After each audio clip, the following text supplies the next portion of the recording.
अभी इसके जो प्रीवियस प्रेगनेंसी में जो बच्चा होता है माँ के गर्भ में, उसमें एंटीजन्स होते हैं, वो अनुवंशिक रहते हैं।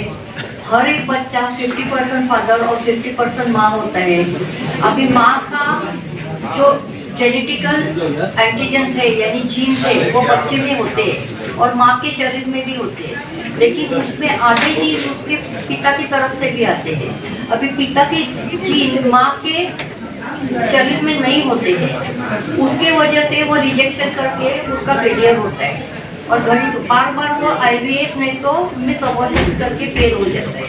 इसके लिए हम लोग ये वैक्सीन बनाते हैं जिसमें हस्बैंड के लिम्फोसाइट्स से लेके हम लोग वैक्सीन तैयार करते हैं, वो माँ के शरीर में पहले से डालते हैं। जैसे दूसरी कोई बीमारी में हम लोग वैक्सीन बनाते हैं कि वो बीमारी नहीं हो जाए, वैसा ही ये है कि ये रिजेक्शन स्टॉप करने की वजह से हम लोग पहले से ही वो पिता के एंटीजन माँ के शरीर में डालते हैं, जबकि वो जब ये IVF करे और प्रेग्नेंट रह जाए तो वो गिरे नहीं और रिजेक्शन होगा नहीं, वो 100% सक्सेसफुली रहता है। लेकिन हम लोग हमेशा कम ही बोलते हैं कि 1% कोई भी दूसरा चांस की वजह से वो रिजेक्शन हो सकता है।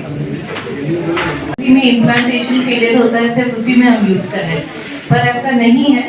ये सबसे इम्पोर्टेंट पॉइंट है कि जो रिपीटेड इम्प्लांटेशन फेलियर, कितने बार हम सुनते हैं ना कि 2 महीने में अबॉर्शन हो गया, प्रेगनेंसी पॉजिटिव आई लेकिन अंदर देखा गया अल्ट्रासाउंड में तो बच्चा नहीं है। तो ये सब केसेस में भी यदि बाकी सारे टेस्ट आपके नॉर्मल निकल रहे हैं तो इम्यूनोलॉजिकल कुछ तो ऐसा है ना जो बच्चे को रिजेक्ट कर रहा है, तो उसमें ये जो टेक्निक है बहुत ही कारगर साबित हुई है। उसमें ये नहीं है कि बस हमने इम्यूनोथेरेपी किया तो उसके बाद IVF से ही बच्चा होना है।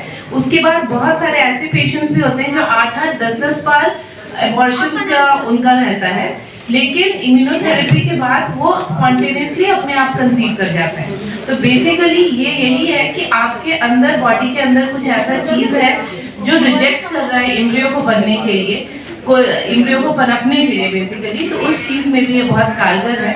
तो सिर्फ IVF तक सीमित नहीं है, नॉर्मल प्रेगनेंसी जो होती है वहाँ में भी बहुत इम्पोर्टेंट काम है। तो इसलिए बहुत अच्छा ये है जो पूरे ऑल ओवर ईस्टर्न इंडिया में फर्स्ट सेंटर है हमारे इम्यूनोथेरेपी का। तो आई थिंक ये सारे हमारे पटना वासियों को, बिहार वासियों को तो कम से कम हेल्पफुल रहेगा ही, कि IVF नहीं नॉर्मल प्रेगनेंसीज में भी ये हेल्प करेगा। उनसे ल्यूकोसाइट से उनके एक वैक्सीन तैयार करती हैं उसी दिन लगभग 5-6 घंटे में, और उस वैक्सीन को हम उनके पार्टनर जो महिला होती है उनके शरीर में इंजेक्ट कर देते हैं। और वो 1 दिन का ही मात्र सर्विस है कि सुबह में पेशेंट आया 9-10 बजे, 1 घंटे का प्रोसेस सुबह में हुआ, फिर उनको हम भेज देते हैं घूमिए फिरिए, खाना पीना सब कुछ खाइए, कुछ ऑपरेशन नहीं है, सिर्फ ब्लड का निकालना है।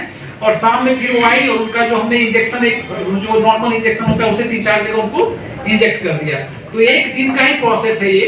तो क्या ये लिखा जा सकता है कि गर्भपात से बचने के लिए आप वैक्सीन का इस्तेमाल कर सकते हैं? इम्यूनोथेरेपी वैक्सीन के द्वारा, तो इसके लिए मैं मदद ऐड करना और ये चाहिए। इम्यूनोथेरेपी को हम लोग देने के बाद ये सब फ्रेश देते हैं, ब्लड भी फ्रेश देते हैं, इसका वैक्सीन भी फ्रेश बना के शाम को इंजेक्ट करते हैं और लेडीज को अलग अलग लोकेशन में, और उसके बाद में उनको घर जाने को हम लोग परमिशन देते हैं थोड़ा अंडर ऑब्जर्वेशन रख के।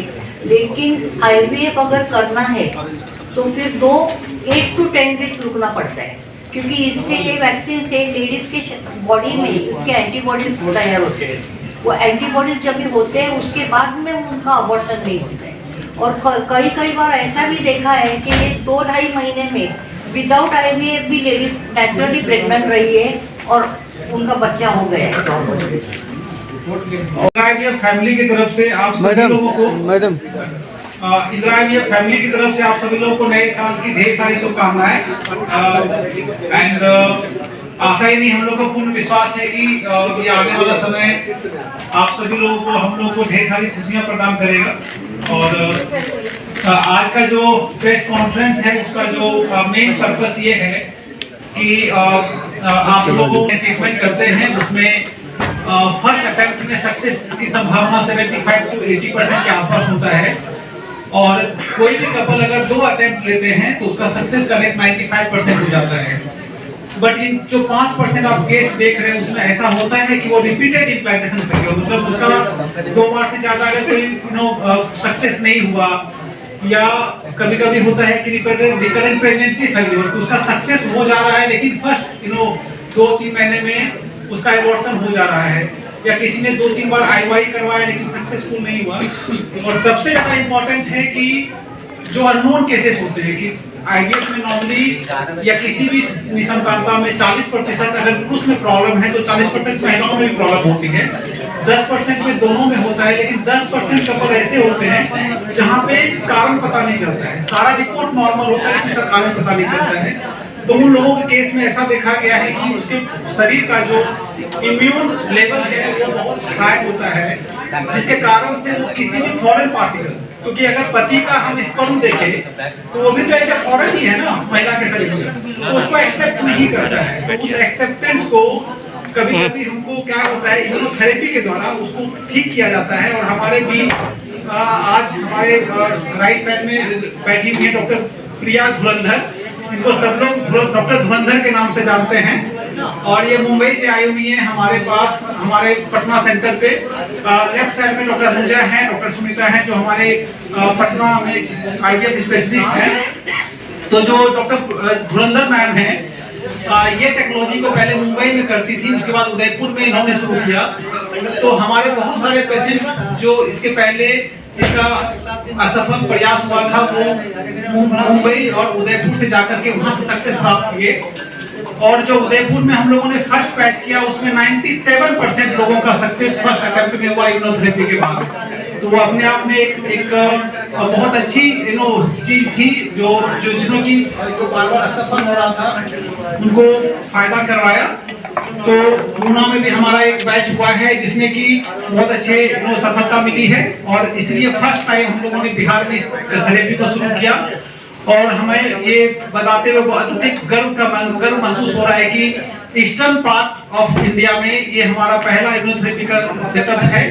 तो जो भी लोग का बार-बार IVF असफल होता है और या उनका बार-बार प्रेगनेंसी लॉस होता है या कोई कारण पता नहीं चलता है, तो उस तकनीक का इस्तेमाल करके वो डेफिनेटली बांझपन से दूर हो सकते हैं, निसंतानता से दूर हो सकते हैं और संतान प्राप्ति कर सकते हैं। मैं प्रिया मैम से अनुरोध करूंगा कि 2 शब्द इस टेक्नोलॉजी के बारे में बोले।